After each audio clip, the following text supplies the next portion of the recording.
Here's a story about the first Rebbe of Chabad, but there's a sort of a continuation to it. And the story is a story that's sort of known, but the continuation is not known.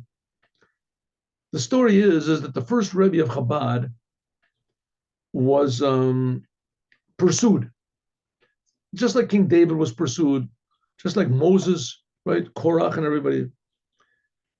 So he was pursued and he was hated. Especially he was hated by other Jews, religious Jews, and they thought he was trying to destroy Judaism with his new ideas of being emotional and that God is infinitely close to us and God is creating the world all the time and and they thought that it was cheapening Judaism and that you were making Judaism too, how do you say, too accessible to everybody.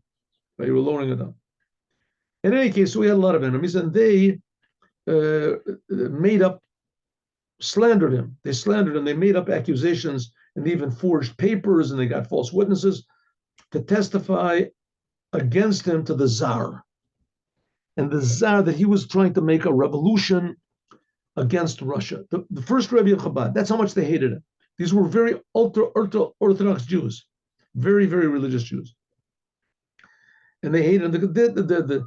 And they were suspicious. I guess they had reason to be suspicious, because the Chabad really was, the Chassidic movement in general was really very different. And the emphasis was on, loving every Jew and about how important it is to do the commandments and the commandments. And these are things that weren't stressed. The other side was stressing learning Torah. You have to learn Torah all the time. And Torah, of course, is the holy of holies, the Torah. In any case, whatever the reasons were, so they came to arrest the Alter Rebbe. They came to arrest him. And they came to arrest him a couple of times. So the first time, he ran away. But this is the way I heard the story, and there might be other versions of the story, but this is the way I heard it. So he ran away.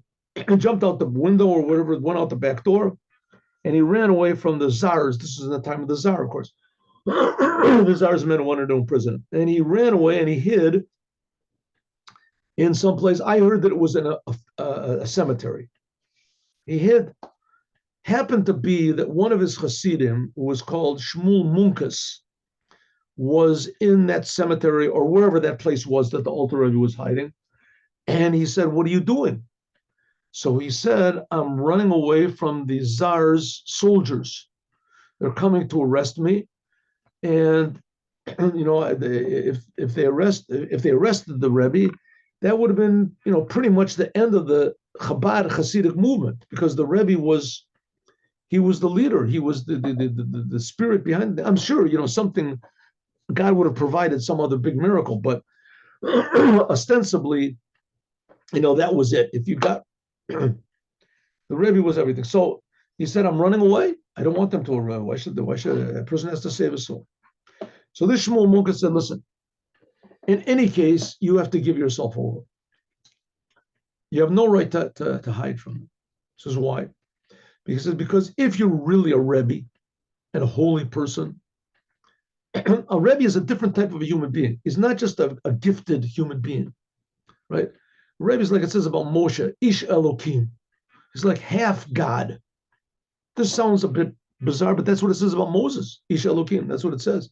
And the Midrash says that from his waist up, he was God. From the waist below, he was Elokim. That's what the Midrash says. This is not anyway. So it's a totally different type of a human being. It's not the same human being as me and you. Anyway, so he said, if you're really a Rebbe, so they won't be able to do anything to you. You'll be okay. And if you're not a Rebbe, you deserve to be punished. You deserve to be jailed because you wrecked up the pleasure of this world for so many people. Okay, that's the first half of the story. Just a little parenthetical thing. What does it mean he wrecked up the pleasure of this world?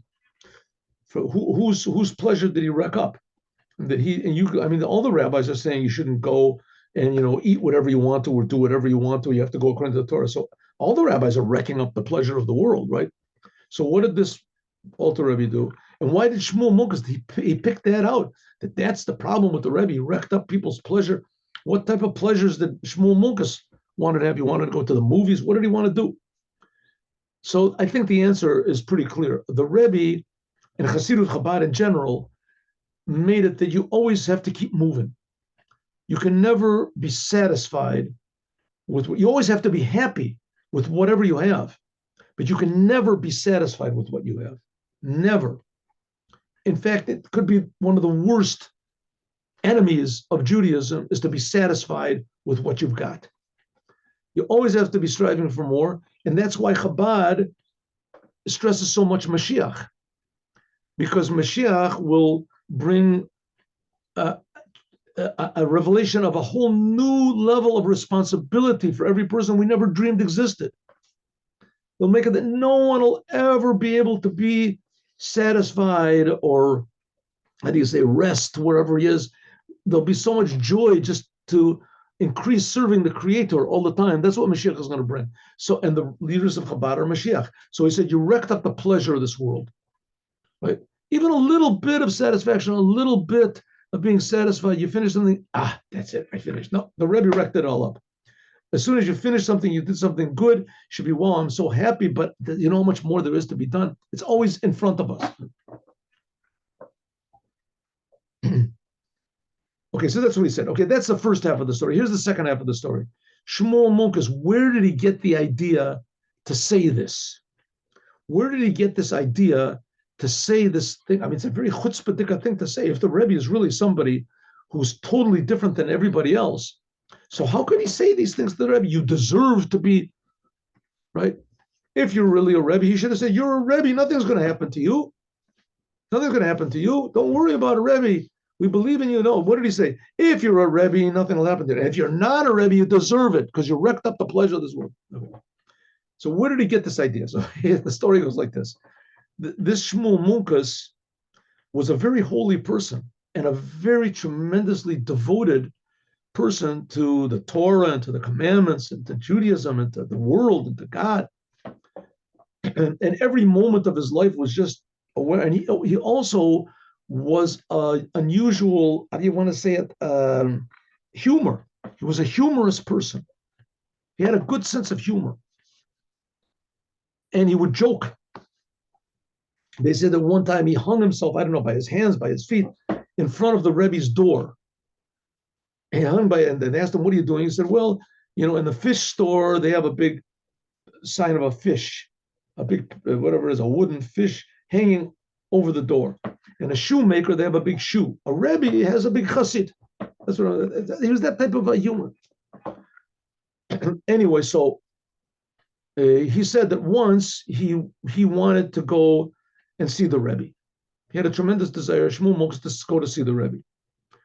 And so a tremendous desire. So he hired a wagon driver to take him.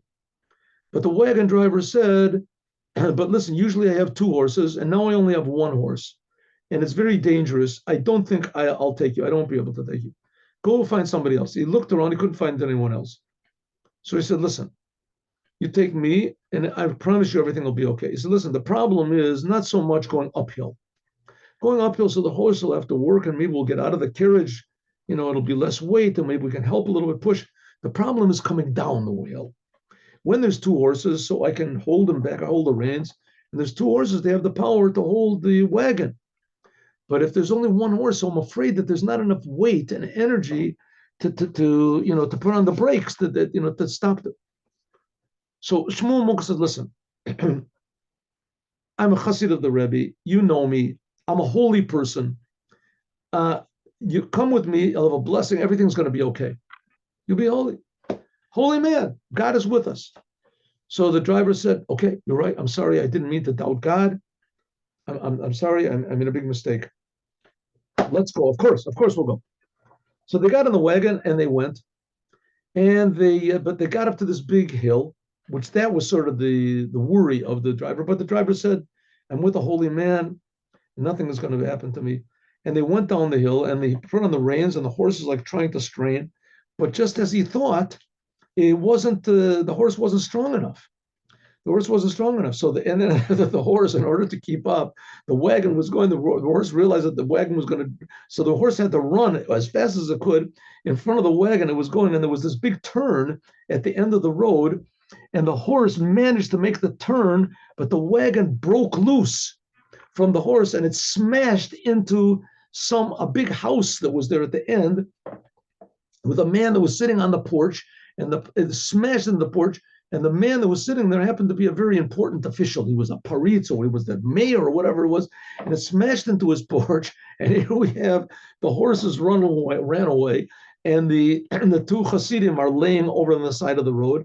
And the carriage smashed into the things and wrecked them. And the owner is tremendously angry. He's angry. He goes in the house and he gets this big stick and he starts beating them both, hitting them both. And so the Shmuel Munkes says to no, one second. How did it go? Give me a minute. No, I'm sorry. He didn't. He brought out a big stick to beat them up, in order to beat them up. And the wagon driver said to the mayor or whatever that came over with the stick, says, "It's not my fault. It's his fault. It's his fault. This rabbi here. It's his fault. Beat him up. Beat him up. Beat him. Don't beat me. Don't beat me. I'm innocent. He said it would be okay. He would do it with him." So sure enough, he beat him. He hit him. So Shmuel Munkes said, "Why did you tell him to beat me up? I don't understand. Why did you do that? You could have taken responsibility. We could have gotten out of it. I would have paid." So the man said to me, "Listen," said, "if you're really such a holy man, like you said in the beginning, so nothing would happen to you. Nothing would happen to you. This man wouldn't beat him." I'm not really sure if he did beat him up or he didn't beat him. I'm not sure. I'm not sure if he beat him. In any case, it doesn't make that much of a difference. So he said, if you're really a holy man, like you say, nothing's going to happen. But if you're not a holy man, then you deserve to be beaten. You deserve to be beaten. You told me that you would prevent the carriage from smashing into you told me, so you deserve it. Right? You deserve it. He said, from that, said Shmuel Munkes, that I got beaten up by the mayor, because he said, if I'm a holy man, nothing's going to happen to me. And if I'm not a holy man, so I deserve to be beaten. From that, I learned to say what I said to the altar Rebbe. And it ended up that the next time they came to arrest him, he gave himself over to be, he convinced him. The altar Rebbe gave himself to be arrested, and then he sat in prison for 53 days. And that's how the miracle of Yutet Kislev came, and the factual birth of the Chabad Hasidic movement. Have a good day with Mashiach now. See you all, God willing, tomorrow at 8:15 in the morning. Thank you very much for coming.